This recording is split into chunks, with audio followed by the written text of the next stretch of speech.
tiếc mà pha ấy cô à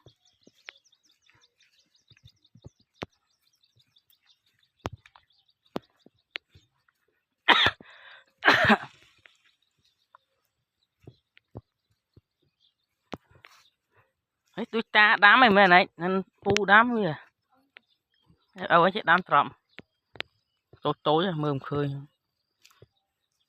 mình tiếc muốn ấy chứ là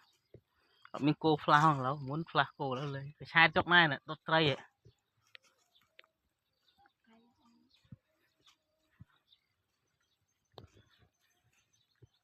cô ấy bay à cái bay tiếc hả anh lo anh cháu tiếc anh chim tô mưa rồi mà vai anh tiếc rồi